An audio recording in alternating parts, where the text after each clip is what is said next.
কালকের ম্যাচটা যারা দেখছেন তারা অবশ্যই রেজাল্ট জানে, এতক্ষণে আপনারা জেনে গেছেন যে কি হয়েছে। বাংলাদেশ আরব আমিরাতের কাছে 2 উইকেটের ব্যবধানে দ্বিতীয় টি-20তে হেরে গেছে। বাংলাদেশ 205 রান করার পরে বলেন তো আপনারা কেউ কি ভাবছিলেন যে এই ম্যাচটা বাংলাদেশ হারতে পারে? কখনো। আমি প্রথম টি-20র পরে আপনাদের হয়তো মনে আছে, আমার ভিডিও যারা দেখেন বা আমার ভিডিও যারা দেখছেন, প্রথম টি-20র পরে কিন্তু আমি একটা ভিডিও বানিয়েছিলাম। সেখানে আমি বলেছিলাম যে বাংলাদেশ যে ম্যাচটা জিতছে আমি খুশি না, বাংলাদেশ ভালো খেলে জেতেনি। দেখেন দ্বিতীয় ম্যাচ এসেই কিন্তু সেই আশঙ্কাটাই আমার তৈরি হলো। প্রথম ম্যাচেও কিন্তু তারা আরব আমিরাত কিন্তু জেতার মতো একটা অবস্থায় চলে গেছিল, সেখান থেকে তারা ম্যাচটা হারছে।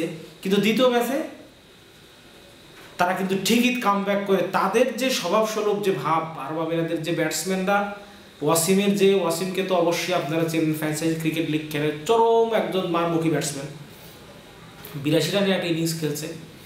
তো এটা আমি আশঙ্কা করছিলাম যে এরকম একটা কিছু হইতে পারে, কারণ যে পিচের যে অবস্থা, এই পিচে 205 রান মানে আহামরি কোনো রান না ভাই।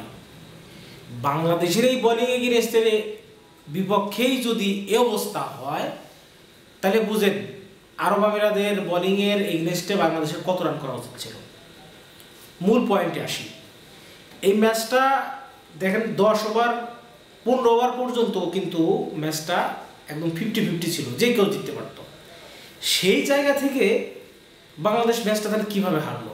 বাংলাদেশ ম্যাচটা হারছে একদম বাজে ফিল্ডিং, জঘন্য ফিল্ডিং, ক্যাচ মিস, আর সব থেকে হতাশার যে জায়গাটা আমি বলবো, ডেথ ওভারে আসলে আমাদের এখনও ওই প্রপার ডেথ ওভার বোলিং আমরা কাউকেই খুঁজে পাইনি, একমাত্র মোস্তাফিজ ছাড়া। এখন হয়তো আপনারা বুঝতে পারছেন যে মোস্তাফিজকে বাংলাদেশ ক্রিকেট বোর্ড, বাংলাদেশে যখন সিরিজ থাকে বা সিরিজ নাও থাকে তখন বিদেশে খেলার ব্যাপারে কেন এত এনার্জি তাদের, মোস্তাফিজকে কেন খেলতে দিতে চায় না? কারণ তারা জানে মোস্তাফিজ এখনও বাংলাদেশ টিমের জন্য অটো চয়েস, এবং মোস্তাফিজ ছাড়া বাংলাদেশের ডেথ ওভারে বাংলাদেশকে আটকানো কারো পক্ষেই সম্ভব না, কোনো বোলারের পক্ষেই সম্ভব না। সেটা আমরা হাতে নাতে প্রমাণ গতকালকে পাইছি। এ হলো অবস্থা।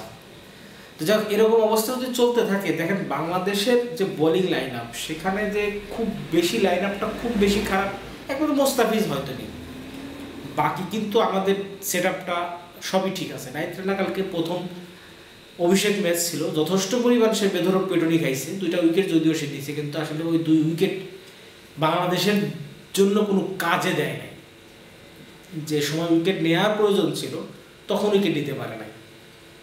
তো যাই হোক, আর একটা টি-20 ম্যাচ আছে সম্ভবত আগামীকালকে, সেইখানে রেজাল্ট কী হয় সেটা জানি না। তো চাইও বাংলাদেশ জিতুক, তবে ডেথ ওভারে যদি আপনারা এই যে সমস্যাটা, এটা যদি বাংলাদেশ ক্রিকেট বোর্ড খুঁজে বের করতে না পারে, আমার মনে হয় যে বাংলাদেশের কালকে যে যারা পেস বোলিংয়ে যারা ছিলেন তাদের থেকে আমার মনে হয় Hasan Mahmud better option death ওভারে। আমার কাছে আমি মনে করি মোস্তাফিজের পরে বাংলাদেশে একদম যদি প্রপার ইয়র্কার কেউ দিতে পারে তাহলে সেটা হচ্ছে হাসান মাহমুদ। আমার মনে হয় হাসান মাহমুদকে টি-20তে কন্টিনিউয়াসলি বাংলাদেশে খেলানো উচিত, না হলে বাংলাদেশ টিমের এই অবস্থা থেকে কিন্তু বের হতে পারবে না। আরব আমিরাতকে যদি আপনি 205 রান আটকাইতে না পারেন, তাহলে বড় টিম যখন ইন্ডিয়া, অস্ট্রেলিয়া, ইংল্যান্ডের সাথে খেলবেন, তখন তো এরা তো 15 ওভারে আপনার 200 রান চেস করে ফেলবে। তো যাই হোক, এটা হচ্ছে আমার কথা ছিল আজকে, যে ডেথ ওভার নিয়ে বাংলাদেশ বোলিং কোচ যারা রয়েছেন, সালাউদ্দিন ভাই প্রধান কোচের দায়িত্বে, সহকারী কোচের দায়িত্বে আছেন, এই জিনিসগুলো খেয়াল রাখতে হবে যাতে ডেথ ওভারে আমাদের প্রপার বোলিং লাইন আপ আমাদের থাকে।